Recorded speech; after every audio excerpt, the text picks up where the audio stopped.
why is the feeling through music so important, and how does feeling through music connect us to the truth? Well, here to share a few ways to connect to that truth, why we can experience it collectively in a live setting, is Stephanie Carlin. Stephanie, how are you? I'm great. Thanks, Peter. And thanks, Dave. I was really moved by what you said. And it really ties in with what I want to share about. You know, when I was a 13-year-old kid, I was saved by music.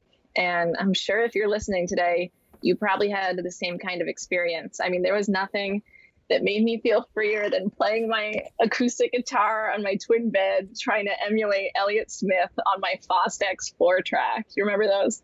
And for a long time, the only way I had access to that feeling of total freedom, was by being on stage with my band, with my art. And of course, I learned how to do that in middle school. And it's why I started my songwriting school almost a decade ago, because I so desperately want these kids to experience that satisfaction of being a creator.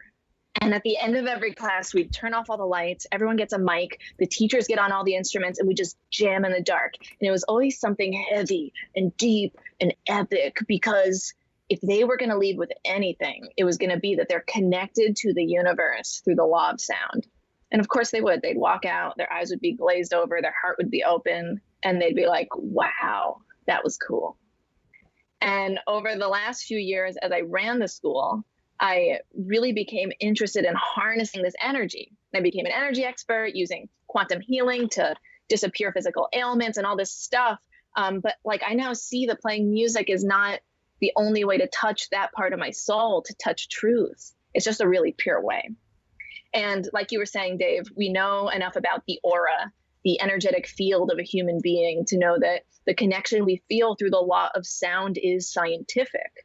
Just like two atoms will bond together to form a molecule, two people can bond together through the same emotions and energy. And when you're in an amphitheater or a stadium or a nightclub, co-creating an energetic experience that is a concert or a show, you're all tapped into a frequency together. And the beauty of the law of sound is that it's about feeling truth. You just feel it in your blood and your bones. It's what has people give their lives to music, because whatever that feeling is truth. It opens portals, it unites people, it heals people, it frees people, it takes your attention off your body, off your pain.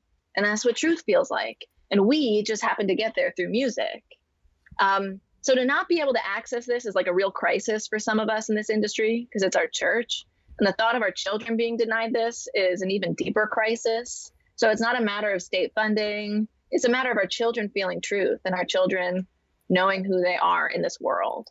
And I'd even go so far as to say being connected to truth is a race conversation. It's a class conversation, because it's the energy we use to dream and connect us to something bigger.